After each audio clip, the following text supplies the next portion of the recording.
Hello there, how are you guys?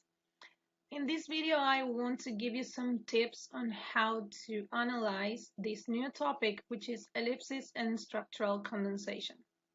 Before we begin, let's establish what are they. Ellipsis and structural condensation are devices of simplification and reduction, and we use them in order to avoid repetition or to condense information that we share with other speakers. Okay, in the first place, let's see ellipsis.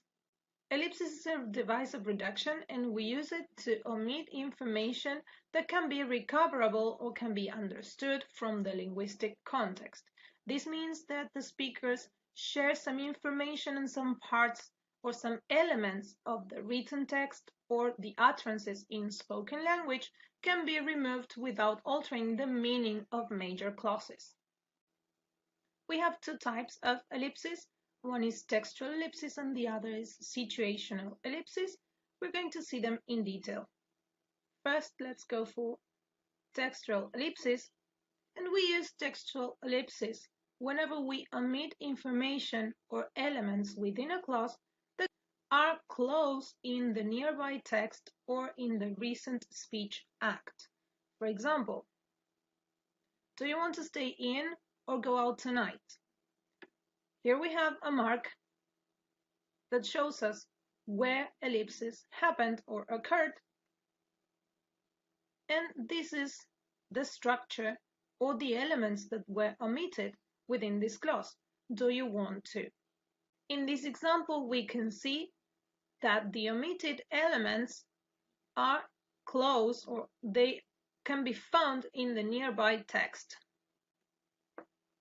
Situational ellipsis, on the other hand, refers to elements or constructions that cannot be found in a nearby text or in a nearby speech act. In order to know what has been eliminated or what has been erased from the clause, we need to recreate a situation or a linguistic context. For example, saw Susan the other day. The element omitted in this clause is the subject pronoun I. In this case, we assume that both speakers know each other and both speakers know Susan. Here we have another example. Sure? In this case, what has been omitted is a verb and a subject. In this case, we also assume that both speakers know each other and they know the content of the message. In situational ellipsis, the elements that are mostly omitted are pronouns, auxiliary verbs, articles, or some other function words. Now let's see structural condensation. We use structural condensation to reduce the amount of words or the length of the information covered within a message by replacing one element or one structure within the clause by another structure which is generally shorter. A good example for structural condensation is the use of pronouns to reduce full noun phrases. To illustrate, in the example, we borrowed the tennis rackets when Bonnie was there. We used them twice, I think. We are using the pronoun them to reduce the length of the information covered in the previous sentence, the tennis racket. Sometimes we can reduce a structure by changing that element for another completely new and different structure. For example, who took that picture? I did. In this case, we are using a proform, the word did, to replace the whole structure took the picture.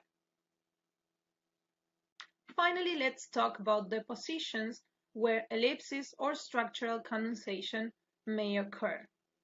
We have three possible positions for ellipsis and structural condensation to happen within a clause.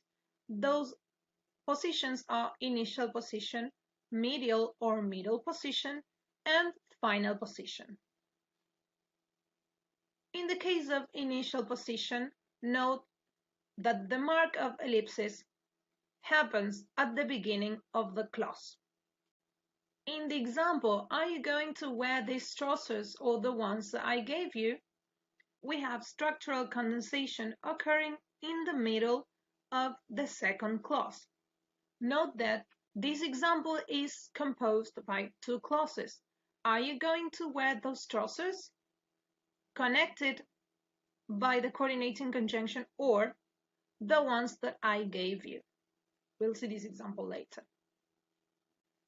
In this case, the word ones is reducing the length of the structure trousers. Now let's see how to analyze ellipsis or structural condensation within clauses. The things you need to bear in mind are the following. First, you need to analyze which device was used to condense information or to reduce some information, either if it's something that is missing in the case of ellipsis, or a structure that was changed by another new structure to condense the information. Once you have identified the device used, in cases of ellipsis, you need to decide the type of ellipsis. If the information omitted can be recoverable from the nearby text, you will have textual ellipsis. If you barely have information related to the context and you need to recreate a linguistic context to get the information related to the omitted element, then you would have situational ellipsis. Once you identified the type, describe what was the structure that was omitted. Finally, mark and describe the place where ellipsis occurs. If what you have found was structural condensation, then you need to define which is the structure that was used to condense the information, which was the condensed information, that means which was the structure that was replaced by another one, and finally describe the place where condensation occurred, that means deposition. Next, we're going to see some examples related to ellipsis and structural condensation and how to analyze these cases. The first example is sure. Please note we have marked ellipsis at the beginning of the clause. As we said before, as we barely have information related to the context of this situation, we need to recreate a linguistic context. This clause is an example of situational ellipsis. The elements that were omitted in this case are you at the beginning of the clause, so they are placed in initial position. Let's see another example. Are you going to wear these trousers or the ones that I gave you? In this case, we have two examples of reduction. The first is ellipsis, and this is textual ellipsis because the information can be recovered from the nearby text. The element that was omitted is are you going to wear? And it happens at the beginning of the second clause. Please note that this is an example of two clauses joined by coordinating conjunction. Are you going to wear these trousers or are you going to wear the ones that I gave you? Continuing, within the second clause we have a word that condenses information. This is the case of structural condensation where we use the word ones to replace the word trousers in order not to repeat the same structure. This structural condensation happens in middle position because it is following the first element within the second clause, the. Finally, are you selling the car? No, I've decided not to. This is an example of textual ellipsis. In this case, we can recover the information in the nearby text, the information related to selling the car, The elements that were omitted in this case are part of the to infinitive clause, to sell the car. I've decided not to. And lastly, we can say that in this case, ellipsis happens in final position at the end of the clause. Okay, guys, that's all.